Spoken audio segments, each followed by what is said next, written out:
Hello and welcome to On Luxury, a channel in which we provide you with the best in luxury from around the world and all carefully sourced from the 1% Club. In today's video we will be looking at what one US billionaire is focusing his attention on. Now before we kick off, make sure you subscribe to the channel and leave a comment below saying I subscribed, and we will try our best to personally reply to your comment. So let's go ahead and get straight into the video. As the world is trying to make sense of safe transport and travel in the new age where coronavirus is present, billionaire Wes Edens is taking on a very interesting and audacious project in transportation in the United States right now. He's got a big idea about bringing back private passenger rail to the US, something that hasn't really been a reality or thought of much in the US post-World War II era. This has not really been seen since the industrialists like Cornelius Vanderbilt in the late 1800s who made a fortune from the railroads that they owned.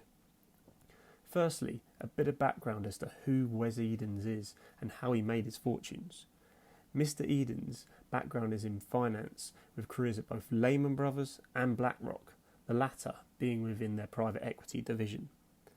After this, Mr. Edens became one of the principal partners in the founding of Fortress Investments Group, a financial company that dealt in private equity, hedge funds and other investment vehicles.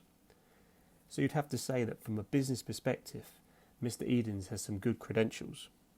In a recent interview with Forbes, Wes Edens goes on to say that the US have the greatest freight transportation system in the world, but yet essentially very limited rail options. By this, he goes on to say he's not talking about the commuter lines. What he visions and believes to work economically are the too far to drive, too short to fly trips. So you're talking here the 250 miles, a 4-hour drive, a 5-hour drive, possibly even a 6-hour drive. And I think he has a point, as we've all been in those situations where for the shorter trips you spend more time travelling to the airport and waiting in the airport than you do actually flying. There are a number of different routes he has viewed as possibilities for this, and they include the likes of Los Angeles to Las Vegas, Houston to Dallas, Portland to Seattle, and along with others we imagine. Many of these distance destinations are available in Europe right now, with the Eurostar, for example, running out of London to Paris and London to Brussels, and we would imagine that these routes are profitable for the providers. This project really is big. When we talk costs, it's roughly $5 billion to build a high-speed rail system from Los Angeles to Las Vegas, which is approximately 180 miles of track. Ideally, construction would begin at the end of 2020, with trains being able to run at max speeds of up to 200 miles an hour in some of these sections, and this is comparable to the Japanese bullet trains. I've heard that the route from Las Vegas to Los Angeles is a dreadful drive and can take between 4 to 7 hours depending on traffic. As you can tell from my accent and not being from the US, I have not experienced this firsthand. Wes Edens points out that a train line from one of the most populated places in Southern California to one of the greatest destinations for leisure is an attractive proposition, and he is surprised that it has not been done before. To date, his company Brightline already operates a regional rail system that runs almost 70 miles in South Florida between West Palm Beach and Miami, which has been in operation for a few years. However, his company is already putting in plans to expand this all the way up to Orlando. In total, both the rail projects, which are already live in Florida, and the proposed ones in California and Nevada, will cost approximately $9 billion to build. Of that amount, Wes Edens, who as we mentioned earlier is a billionaire himself, is committing at least $100 million of his own money, so he tells Forbes. So we have spoken about the cost, but let's now talk return on investment.